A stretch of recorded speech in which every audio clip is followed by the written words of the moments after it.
In this video, I will explain how to calculate the average OEE in a factory. In a factory, there are usually several production machines.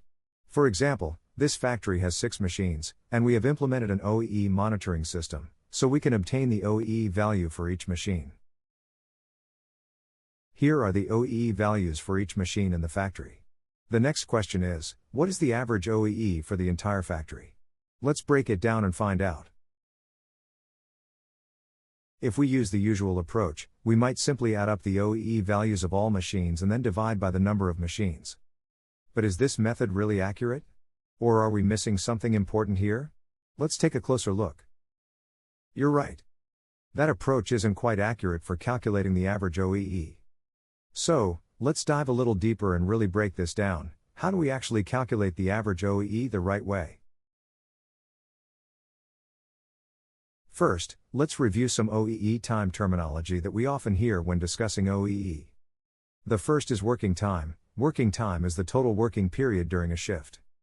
Next is loading time. This is the total scheduled time when the machine is expected to be available for production, which is working time minus permissible stops or planned downtime such as lunch breaks, coffee breaks, and other planned downtime. Then we have operation time, which is loading time after subtracting any unplanned downtime during operation. There are also other important terms, such as net operation time, the time required to produce the total output, including defects, based on the ideal cycle time, and valuable operation time, or productive time, which is the time used to produce only good output based on the cycle time. Next, we can calculate the 3 OEE factors. The first is availability, which is calculated by dividing operation time by loading time. This represents the time when the machine is actually running and not stopped. Next is performance, which is calculated by dividing net operation time by operation time. This represents how the machine performs in producing total output based on the ideal cycle time. Next is quality, which is calculated by dividing valuable operation time, when the machine produces good output, by net operation time, which is the time used to produce total output. In other words, quality is simply the ratio of good output to total production output. Now, let's look at the basic OEE calculation. In general, OEE is calculated as availability multiplied by performance multiplied by quality, and the result is expressed as a percentage. Availability is calculated as operation time divided by loading time. Performance is calculated as cycle time multiplied by total output quantity, divided by operation time. And quality is calculated as the total good quantity divided by the total output quantity. We can simplify this formula by canceling out the same terms in the numerator and denominator. By doing this, we get a simplified OEE formula. Cycle time multiplied by good quantity, divided by loading time. From this, we can conclude that cycle time multiplied by good quantity represents the valuable operation time, or we can call productive time.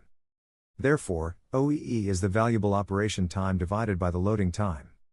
In other words, OEE shows the percentage of loading time that is actually used to produce good output at the ideal cycle time.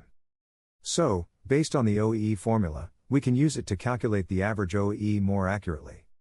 Instead of simply averaging the OEE values, we calculate it by dividing the total productive time of all machines by the total loading time of all machines.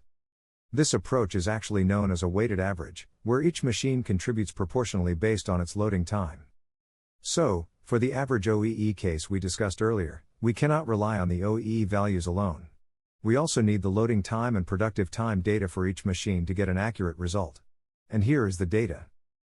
If we simply calculate the average of the OEE values, the result is 76.67%. By first calculating the total loading time and the total productive time, and then applying the average OEE formula, total productive time divided by total loading time, we get an average E of 79.05%. This result is different from the simple average, because it reflects a weighted average. This way, the result truly reflects the actual performance of the entire factory, taking into account the real contribution of each machine. See you in the next video.